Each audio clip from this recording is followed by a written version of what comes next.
Assalamualaikum warahmatullahi wabarakatuh. Perkenalkan, nama saya Rain Soraya dengan NIM 1521065.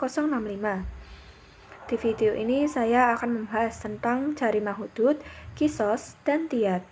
Mari kita mulai.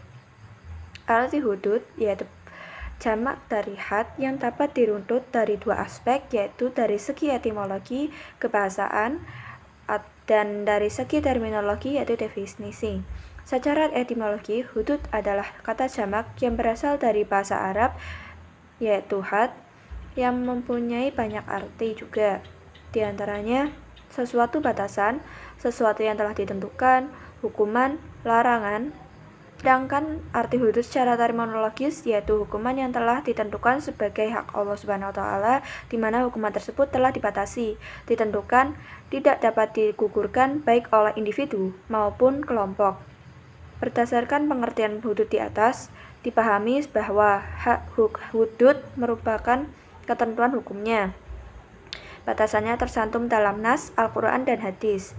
Batasan ini meliputi kisaran perbuatan pidana, kisaran hukuman, serta tata pelaksanaan hukuman bagi pelaku pidana dalam Islam. Jadi, jika kita tarik sebuah definisi, maka hudud adalah tindak pidana yang sanksinya telah ditentukan dalam syariah. Al-Quran atau hadis telah menerangkan bagaimana batasan-batasan hukumannya, serta mekanisme pelaksanaan sanksi kepada pelaku. Mengenai hudud, Allah memiliki hak absolut dalam hukum. Semua elemen harus tunduk dan patuh di bawah aturannya. Segala ketentuan, batasan, dan bahkan mekanisme penerapan hukuman hudud telah dibicarakan dalam nas, ada dalam Al-Quran ataupun hadis. Manusia, baik korban, pelaku, bahkan negara harus mematuhi ketentuan-ketentuan yang telah ditetapkan syariat. Mereka sekedar menjalankan apa yang telah diperintahkan terkait dengan hukum dan sanksinya.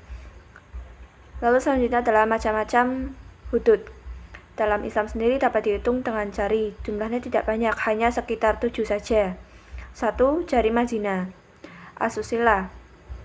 Perempuan yang berzina dan laki-laki yang berzina, maka dia akan didera 100 kali. Dan jangan diberi belas kasih karena mereka telah berzina. Itu hukumannya per orang ya. Hal ini telah diatur dalam Quran surat An-Nur ayat 2.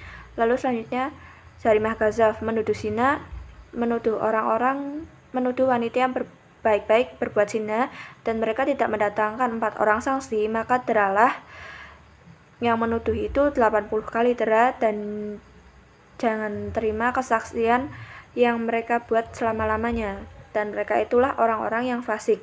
Hal ini diatur dalam Quran surat An-Nur ayat 4. Jadi jika terjadi penuduhan zina tapi orang tersebut tidak bisa mendatangkan saksi yang cukup, jadi dia harus didera oleh hukuman syara meski korban telah memaafkan pelaku tersebut.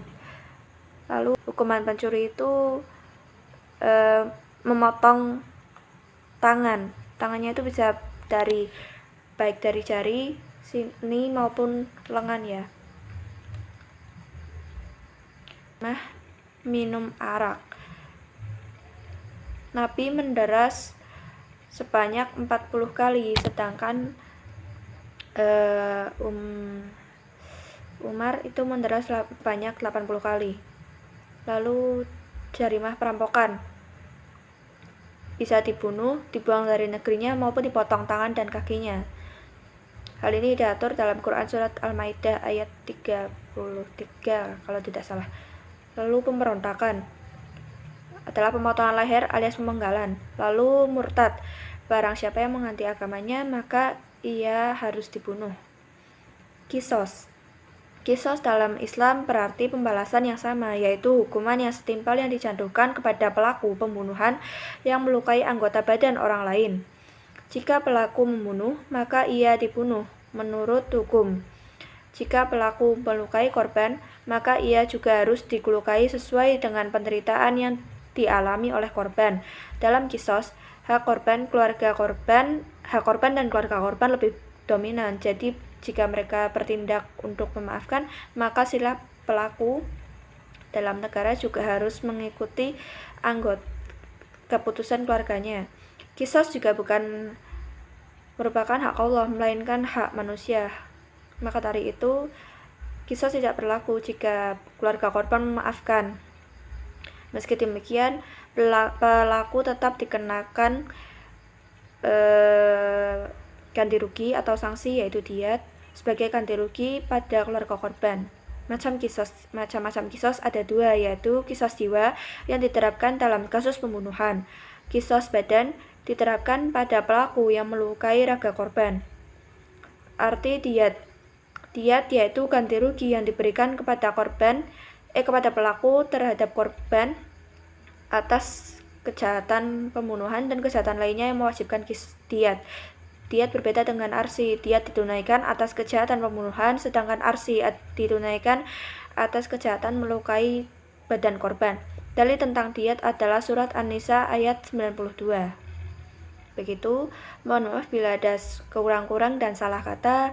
Sekian dan terima kasih. Wassalamualaikum warahmatullahi wabarakatuh.